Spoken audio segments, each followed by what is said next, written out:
स्वागत है आपका अपने YouTube चैनल बुकसोनिक के इस नए सफर में, जहां किताबें सिर्फ पढ़ी नहीं जाती बल्कि जी जाती है। आज हम बात करने वाले हैं एक ऐसे कॉन्सेप्ट की जो आपकी जिंदगी की दिशा को बदल सकता है। हर कोई कहता है मेरे पास टाइम नहीं है, पर शायद सवाल ये नहीं है कि टाइम कहाँ गया। सवाल ये है, क्या हमने अपना माइंड सही जगह लगाया?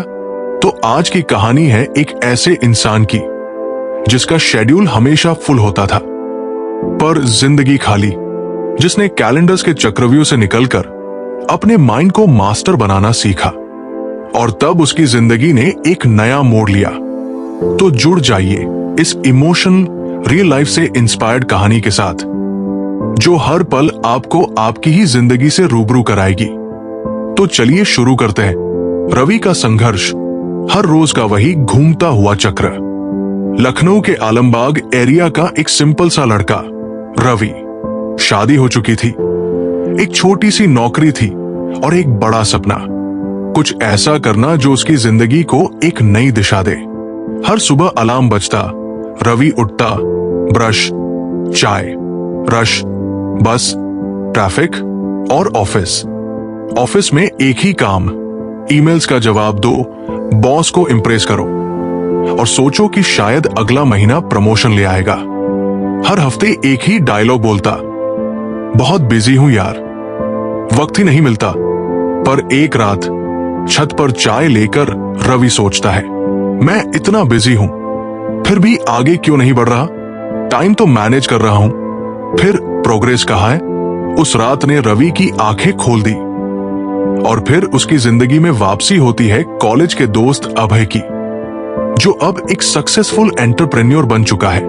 अभय एक लाइन बोलता है, तू टाइम को मैनेज कर रहा है लेकिन माइंड को नहीं, और जब तक माइंड कंट्रोल में नहीं तब तक टाइम काम नहीं आता। रवि ने अपने दोस्त से पूछा, मैं ये सब कैसे करूं? तब उसके दोस्त ने उसे एक किताब दी जिसका नाम था mind management not time management by David कड़वी, और बोला, इसे पढ़ने के बाद तुम्हें अपने सारे सवालों के जवाब मिल जाएंगे। चैप्टर 1, प्रोडक्टिविटी का सच। बिजी होना और प्रोडक्टिव होना अलग है। रवि सोचता था कि अगर वो बिजी है तो सक्सेसफुल बन जाएगा, पर किताब के पहले चैप्टर ने उसका भ्रम तोड़ दिया।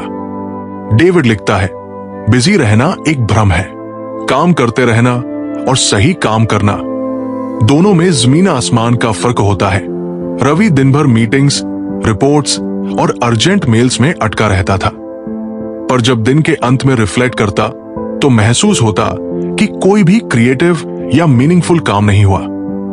फिर एक दिन उसने डिसाइड किया, कल सिर्फ एक काम करूंगा जो मेरे सपने के लिए है। उस दिन उसने ब्लॉग लिखना शुरू किया, सिर्फ एक पेज। वही ब्लॉग बाद में उसकी पहचान बन गया। Hook reflection. आप भी सोचिए, क्या आप बिजी रहकर खुद को प्रोडक्टिव महसूस करते हैं या सही काम की तरफ बढ़ रहे हैं? चैप्टर 2, अपने माइंड की रिदम समझो। हर दिमाग का अपना टाइम होता है। रवि हर सुबह 9 से 11 बजे तक सबसे ज्यादा एनर्जी महसूस करता था, पर वही टाइम ऑफिस की अनावश्यक कॉल्स और टीम अपडेट्स में निकल जाता। लेखक कहते हैं, अपने दिमाग के प्राइम आवर्स पहचानो, उस वक्त क्रिएटिव काम करो, वही टाइम तुम्हारा सुपर पावर है। रवि ने ऑब्जर्व किया, सुबह 9-11 राइटिंग और आइडिया जनरेशन, दोपहर 2-4 लो एनर्जी एडमिन टास्क्स, रात 10 के बाद डीप रिफ्लेक्शन और विजनिंग। अब उसने कैलेंडर नहीं, अपना दिमाग मैनेज करना शुरू किया। चैप्टर 3, फ्लो स्टेट का जादू। एक बार में सिर्फ एक काम। मल्टीटास्किंग का भ्रम रवि ने भी झेला था। उसके डेस्क पर एक साथ 5 टैब्स खुले रहते, फोन नोटिफिकेशंस और ईमेल पिंग्स, सब कुछ एक ही वक्त पर। तब उसने पढ़ा, मल्टीटास्किंग का मतलब है किसी भी काम में पूरा नहीं होना। कड़वी कहता है, जब आप फ्लो स्टेट में होते हैं, दिमाग एक ट्रांस में चला जाता है, उस वक्त प्रोडक्टिविटी 10x हो जाती है। रवि ने एक रूल बनाया, नो फोन वाइल राइटिंग, एक बार में सिर्फ एक task. Pomodoro technique, 25 minute focus, 5 minute break. 3 महीने में ही उसकी आउटपुट डबल हो गई। Hook challenge.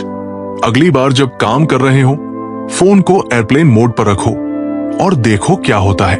Chapter 4, idea capture. सोच को संभालना सीखो। एक रात रवि को सपने में एक ब्लॉग टॉपिक आया। सुबह तक भूल गया। तब उसने सीखा, आइडिया एक बबल की तरह होता है, पकड़ा नहीं तो फूट जाता है। कड़ैवी का मंत्र है, हमेशा एक आइडिया जर्नल रखो। रवि ने एक छोटी डायरी शुरू की। उसमें सब कुछ लिखता, random thoughts, business plans, article titles, quotes. 6 महीने बाद उसके पास 100 प्लस ऐसे आइडियाज थे जो वो बेच सकता था, बना सकता था या सीख सकता था। रियल लाइफ टिप, आप भी एक माइंड वॉल्ट बनाइए, डिजिटल हो या पेपर पर। हर आइडिया, हर थॉट संभाल कर रखो। चैप्टर 5, क्रिएटिव एनर्जी का बजट। सब कुछ एक साथ मत करो। रवि एक बड़ी गलती बार बार करता था। उसके दिमाग में 5 नए आइडियाज आते और वो सब एक साथ शुरू कर देता। रिजल्ट, एक भी प्रोजेक्ट पूरा नहीं होता। तब उसने कड़ैवी की एक लाइन पढ़ी, क्रिएटिव एनर्जी लिमिटेड होती है, तुम्हारे पास हर आइडिया के लिए फ्यूल नहीं होता।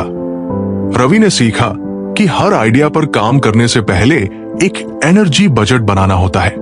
कौन सा आइडिया सबसे ज्यादा रिटर्न देगा? क्या मैं इसमें लगने लायक हूं भी? क्या ये आइडिया मेरा माइंड थकाएगा या एनर्जाइज करेगा? उसने सिर्फ एक चीज पर ध्यान दिया, ब्लॉग को एक ई बुक में बदलना।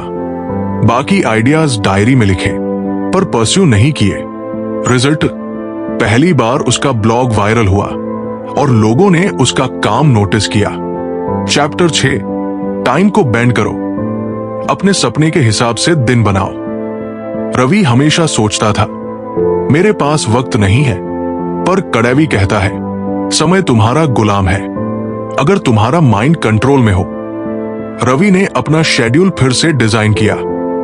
सुबह का 1 घंटा सिर्फ खुद के लिए, ऑफिस जाने से पहले राइटिंग टाइम, रात में माइंड विंड डाउन जोन। उसने अपने कैलेंडर को अपने ड्रीम्स के हिसाब से बेंड किया, ना कि ऑफिस के प्रेशर के। रवि का एक दोस्त पूछता है, तू इतने काम के बाद लिखने का टाइम कैसे निकालता है? रवि मुस्कुराकर कहता है, मैं टाइम नहीं निकालता, मैं माइंड मैनेज करता हूं। Chapter 7, long term thinking, slow लेकिन डीप वर्क। एक वक्त था जब रवि हर छोटी सक्सेस के पीछे भागता था, लाइक्स, कमेंट्स, शेयर्स। पर कड़ैवी का ये चैप्टर रवि के दिल को छू गया। बड़ा काम डीप वर्क से होता है, और डीप वर्क तब होता है जब तुम फ्यूचर के लिए काम करते हो, ना कि तुरंत वाले रिवार्ड के लिए। रवि ने डिसाइड किया, हर दिन एक पेज लिखना, हर हफ्ते एक ब्लॉग, 6 महीने में एक ई बुक, 1 साल में एक ऑनलाइन कोर्स। वो फास्ट सक्सेस नहीं, लॉन्ग सक्सेस के लिए काम कर रहा था। एक रात छत पर बैठा रवि डायरी में लिखता है, मैं स्लो हूं पर थक नहीं रहा, हर कदम डीप है। चैप्टर 8, रवि का बदलता हुआ जीवन। 1 साल बीत गया। रवि अब भी वही आदमी है, पर अंदर से पूरी तरह बदल चुका है। उसका ब्लॉग एक छोटी सी कम्युनिटी बन गया, एक ई बुक पब्लिश हो चुकी है, ऑफिस में वो एक काम और फोकस्ड एम्प्लॉय है, माइंड में क्लैरिटी, बॉडी में डिसिप्लिन। रवि का एक छोटा सा कमरा अब एक क्रिएटिव जोन बन गया था। दीवार पर लिखा था, मैं समय का गुलाम नहीं हूं, मैं अपने माइंड का राजा हूं। उसकी पत्नी नेहा एक दिन कहती है, तुम्हें देखकर लगता है कि काम करना स्ट्रेस नहीं, सुकून देता है। रवि कहता है, मैंने टाइम को नहीं, अपने माइंड को मैनेज करना सीख लिया। अब ये सिर्फ रवि की कहानी नहीं, ये हम सब की कहानी है। हर दिन हम कहते हैं टाइम नहीं मिलता, पर असली सवाल ये है, माइंड किस चीज में बिजी है? डेविड कड़वी की ये किताब सिर्फ एक प्रोडक्टिविटी गाइड नहीं है, ये एक माइंडसेट शिफ्ट है। आखिरी मैसेज ऑडियंस के लिए, आपका माइंड एक गार्डन है, अगर आप हर किसी थॉट को बीज बनने दोगे तो जंगल बन जाएगा, पर अगर आप सेलेक्ट करोगे कब, क्या और क्यों सोचना है, तो वही गार्डन एक सफलता का रास्ता बन जाएगा। आज से कैलेंडर के पीछे मत भागो, अपने दिमाग के मालिक बनो। अगर रवि कर सकता है तो आप भी कर सकते हो। जिंदगी एक ही बार मिलती है और उसे डिजाइन करने का सबसे बड़ा टूल है mind management, not time management.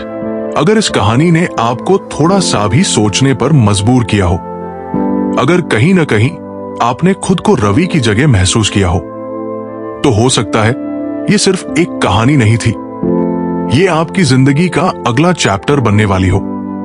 आपका फेवरेट पार्ट क्या था? कौन सी बात ने आपको सबसे ज्यादा छू लिया? कमेंट में जरूर लिखिए। मैं हर कमेंट पढ़ता हूं और आपकी जर्नी भी सुनना चाहता हूं।